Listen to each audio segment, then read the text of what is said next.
നമസ്കാരം. മലയാളി വാർത്തയിലേക്ക് സ്വാഗതം.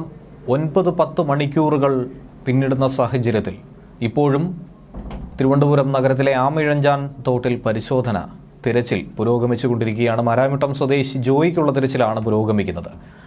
വെള്ളം ഒഴുകിയെത്തുന്ന തുരങ്ക സമാനമായ ഭാഗത്തെ മാലിന്യ കൂമ്പാരവും വെളിച്ചത്തിന്റെയും വായുവിന്റെയും കുറവും ഏറ്റവും അധികം വെല്ലുവിളി നേരിടുന്നത് രക്ഷാപ്രവർത്തകർക്ക് തന്നെയാണ്. 8 മണിക്കൂർ പിന്നിടുന്ന സമയത്ത് ഏകദേശം 20 മീറ്ററിനടുത്ത് മാത്രമാണ് അവർക്ക് കടക്കാൻ സാധിച്ചിട്ടുള്ളത്, ആകെയുള്ള 12 കിലോമീറ്ററിൽ. എന്നാൽ മനുഷ്യന് കടക്കാൻ കഴിയാത്ത മേഖലയിലേക്ക് കടന്നെത്താനായി റോബോട്ടിന്റെ സഹായം തേടിയിരിക്കുകയാണ് ഇപ്പോൾ ഫയർഫോഴ്സും.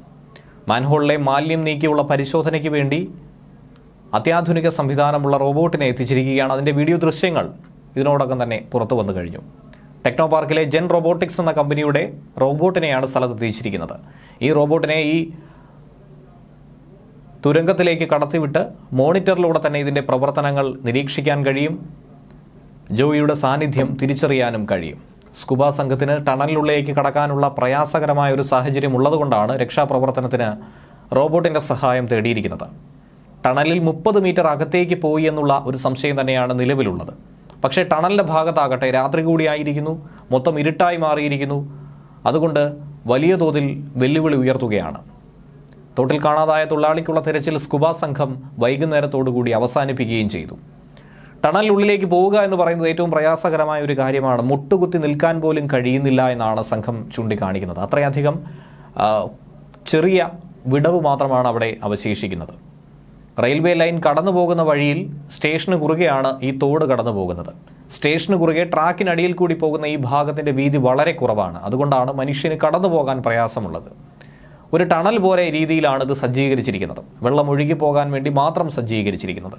ഇതിനുള്ളിലേക്ക് ഒരുപക്ഷെ ജോയി പോയിരിക്കാമെന്നുള്ളൊരു സംശയമാണുള്ളത്. സ്കൂബ സംഘം അതുകൊണ്ട് തന്നെ തിരച്ചിൽ അവസാനിപ്പിച്ചു. ഇനി ടണലിന്റെ മറുവശത്ത് നിന്നും കയറാനുള്ള ഒരു ശ്രമം തന്നെയാണ് നടത്തുന്നത്. മുഴുവൻ ചെളി മൂടിക്കിടക്കുന്നുവെന്ന് തന്നെയാണ് രക്ഷാപ്രവർത്തകർ പറയുന്നത്. അതുകൊണ്ട് തന്നെ രക്ഷാപ്രവർത്തനത്തെ അത് സാരമായി ബാധിക്കുന്നുണ്ട്. മറുവശത്ത് തിരച്ചിൽ നടത്തേണ്ട ഒരു സാഹചര്യമില്ല എന്ന് സ്കൂബ സംഘം തന്നെ പറയുന്നുണ്ട്. ഒരുപക്ഷെ ഈ ടണലിനിടയിൽ എവിടെയെങ്കിലും അദ്ദേഹം കുടുങ്ങിക്കിടക്കാമെന്നുള്ളൊരു സംശയം തന്നെയാണ് നിലവിലുള്ളത്. കൂടുതൽ പരിശോധന അപകടം നടന്ന ഭാഗത്തെ ടണലിൽ തന്നെ ആയിരിക്കും നടത്താൻ തീരുമാനിച്ചിരിക്കുന്നത്.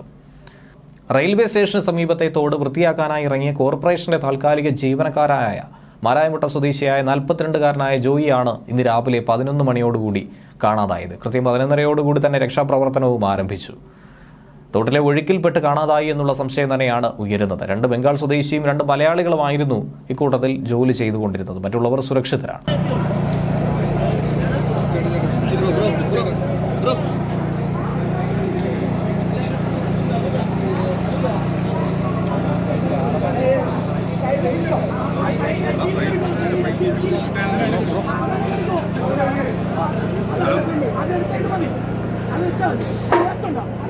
എടുക്കാൻ പറ്റും.